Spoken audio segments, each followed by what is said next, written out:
Salam əziz dəyərli müəllimlər. Bu gün mən sizə yenə isimdən bir neçə test nümunəsinin izahını verəcəm. Gəlin birinci sualla başlayaq.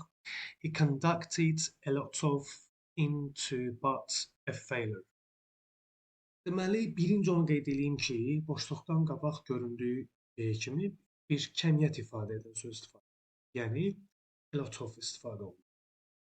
Lots of harda istifadə olunurdu? Deməli, əgər ki isim cəmdədirsə, yəni cəm isimlərdən qabaq gəlirdi ya da sayılmayan isimlərdən əvvəl gəlirdi. Cəm və ya sayılmayan. Məsələn, lots of ideas or lots of advice məsələn. İndi bu testdə də əslində bizdən istənilən odur. Cümləmizin sonunda bir isim görürük. Failure sözü. Bu isim həm countable-dır, həm uncountable noun-dur. Yəni həm sayılan, həm sayılmayan isimdir. Bəs nə vaxt sayılır? Nə vaxt önündə article istifadə olunur? Əgər ki, bu isim a person or thing that is not successful mənasını verirsə, yəni uğursuz olan, yəni uğursuzluğa düçar olmuş biri və ya bir şey mənasını verəndə, o zaman bu countable noun olur və mütləq şəkildə önündə də article gəlməlidir. Deyə bilərsiniz ki, nə deməkdir? A person or thing that is not successful. Nə deməkdir bu? Bu o deməkdir ki, məsələn, bir insan bir şeydə uğur göstərə bilmir. Yəni, uğursuzluğa uğramış bir şəxsdən söhbət gedir. Və ya bir proje və ya bir iş, layihə götürülür, amma uğur qazanmayır. O da bir failure əslində. Yəni, başarısız və ya uğur göstərilməyən bir işdən söhbət gedir də. İndi burada da o nöqteyi nəzərdən baxsaq, elə bu da əslində o qəbildəndir. İndi gəldik digər məsələyə. Birinci onu qeyd edeyim ki, research sözü uncountable-dır. Təhqiqat deməkdir, araşdırma, təhqiqat deməkdir. Və bu söz cəmlənmir, qarşısında article işlənmir və əsasən collocation yaradır. Hansı collocationlar? For example, to conduct research və ya to do research make-dən istifadə olunmur bu arada, onu qeyd edeyim. Ya bu formada deyirik,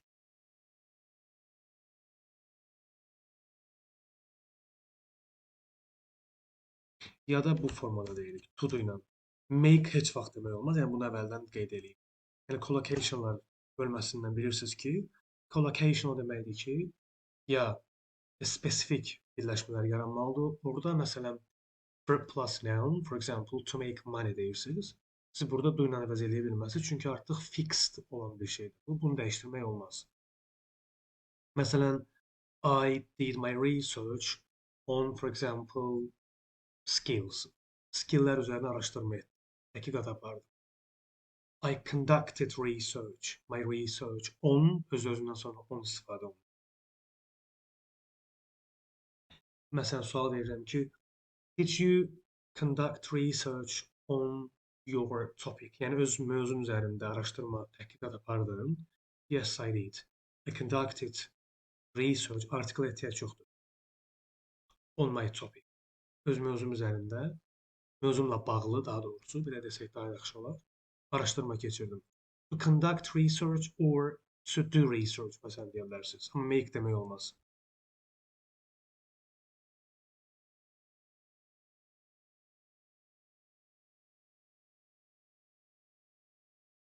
Baxın, bu şəkildə olur. Belə olur.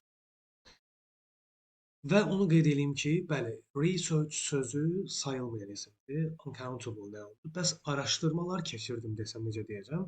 Məcburan önünə much və yaxud da ki, plenty of, çoxlu dərəcədə və yaxud da ki, hansısa bir uncountable nounlarla istifadə olunur. Məsələn, have you conducted or have you done much research so far? Məsələn, indiyə qədər çoxlu araşdırmalar, təhqiqatlar aparmısan? Yes, I have done. Məsələn, çoxlu araşdırmalar etmişəm deyib cavab verə bilərlər. Və bəs onu qeyd eləyək ki, əlavə olaraq, research bəs sayılmırsa, bəs bunu sayılanlarla necə əvəz eləmək olar deyə sual verə bilərsiniz. Research sözünün yerinə biz istifadə edə bilərik study sözünü. Məsələn, mən ən çox bunu istifadə edirəm. Məsələn, öz elmi işimdə də elə yazmışam. Study məsələn. Onda artıq uncountable nəyin olduğuna görə article qoymaq lazım. Deməliyik ki, to do a study on və yaxud da to conduct a study on məsələn. Artıq burada məcbursunuz deməlisiniz. Ya da ki, belə demək olar. To do a survey over sən vermək olar. To do a survey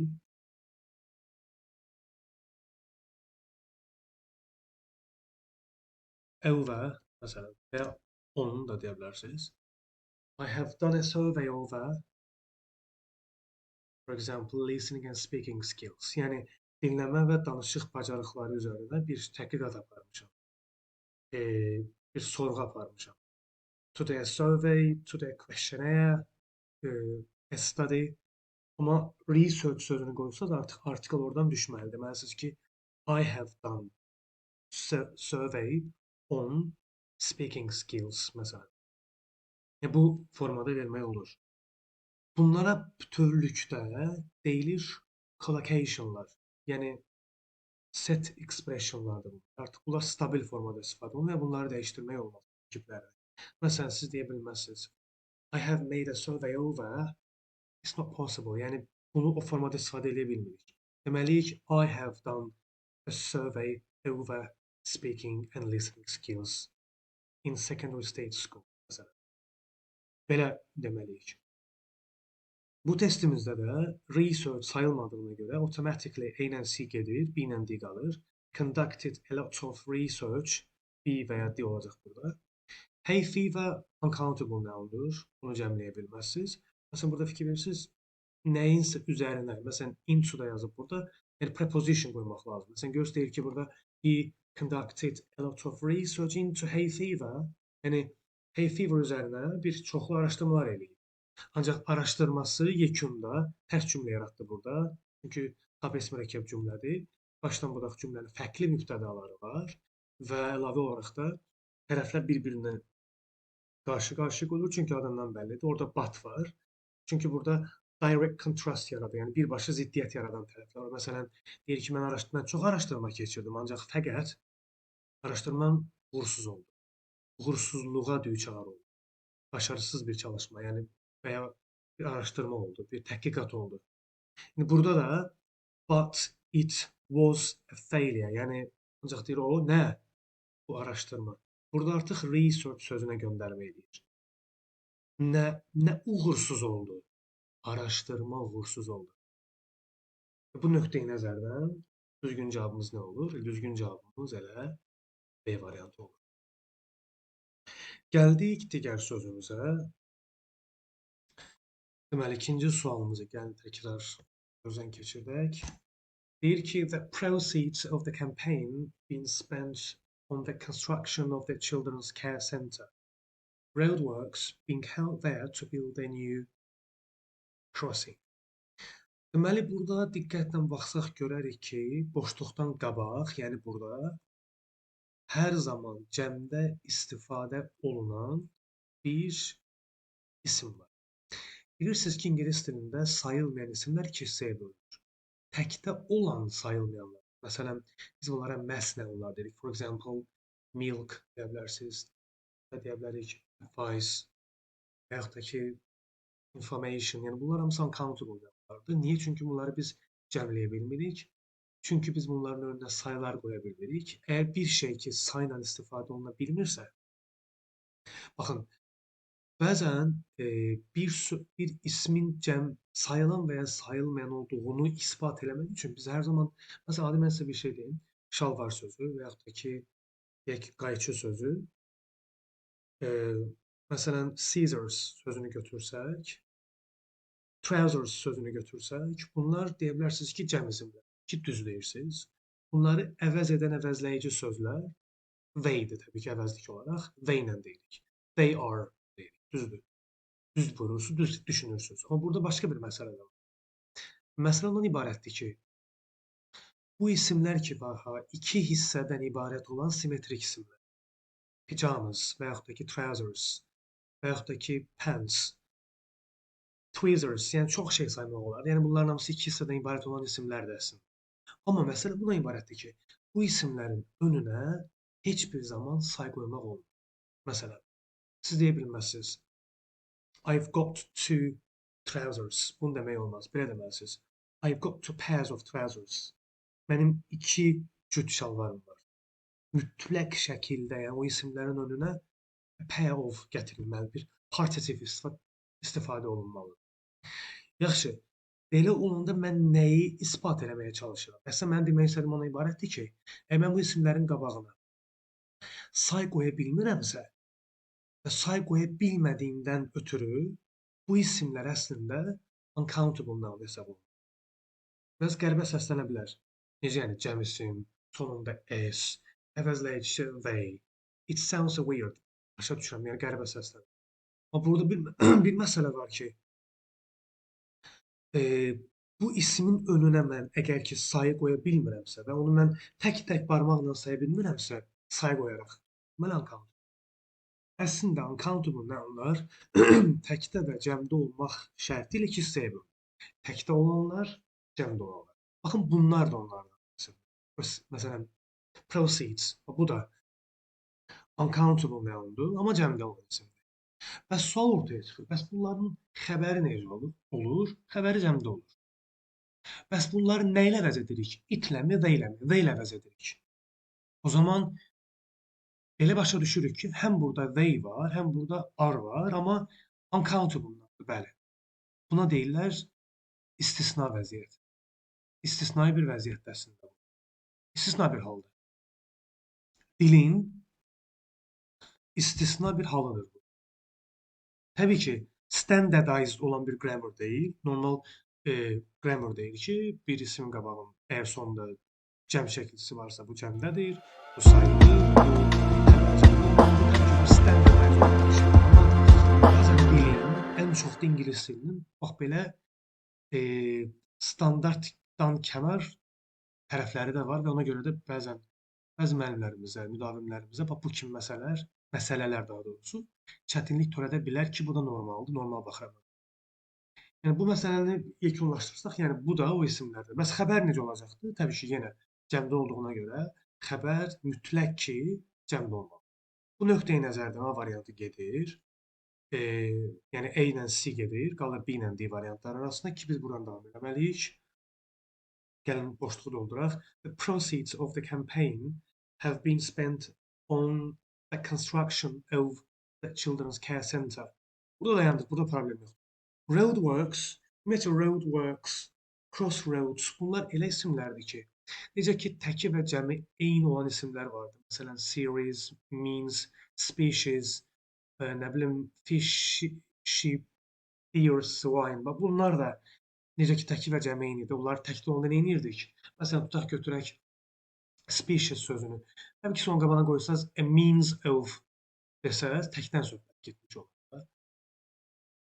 Məsələn, əgər desəz ki, this, that species desəz, təbii ki, bu təkdədir. Amma desəz ki, those, these, lots of, many, a number of, nə bilim, təbii ki, bunları qoysanız, bu istənilən halda bu cəmdə olacaqdır. Bu da o isimlərdəndir. Təki və cəmi eyni olub. Bəs bunun təkliyini hardan bilmək olardı? Məsələn, qabağına qeyri-mənalı artikl qoysaydıq burada, məsələn, a roadworks desəydik, hə, istənilən halda bu isim təkdə olardı. Amma bunun qabağında heç bir göstərici yoxdur. Ümumiyyətlə, təki və cəmi eyni olan isimlərin qabağında heç nə yoxdursa, bu artıq avtomatik olaraq bizə deyir ki, bu isim cəmdədir. Məsələn, roadworks mütləq burada are lazım. Niyə? Çünki qabağında heç nə yoxdur. Çünki təki və cəmi eyni olan isimlərdən. O zaman belə cavab B variantı qalır. Məsələn, roadworks are being held there to build a new pedestrian crossing, yoxsa pedestrians. Birincisi onu deyim ki, bu özü mürəkkəb bir isimdir. Mürəkkəb isim nə deməkdir? Yəni isimlə isim birləşir, bir tərkib yaradır. Mürəkkəb isim. Məsələn, necə ki deyirsiniz ki, schoolgirl, bu da elə mürəkkəb isim yaradır. Yəni iki isim birləşməsi var burada. Və biz bura götürüb yiyəlik verə bilməliyik. Çünki əgər tərkib varsa, məsələn deyə bilərsiniz ki, məsələn deyək ki, zebra crossing. Amerikan versiyası. Pedestrian crossing. Bu da əslində piyada keçid deməkdir. Hər ikisi eyni şeydir. Pedestrian crossing və yaxud da ki, zebra crossing. Eyni şeylərdir bunlar. Sadəcə versiya fərqləri var. Yəni burada artıq yiyəlik vermək olarmı? Çünki bəzən müəllimlərin ən çox verdiyi sual budur ki, müəllim, tutaq ki, məsələn belə olsaydı, deyək ki, məsələn burada ar qoyuram, ya da ki, Y variantını verək, belə bir şey. Daha bir çətin mürəkkəb hala salaq testi məsələn. Deyək ki, burada qoyaq Y variantını.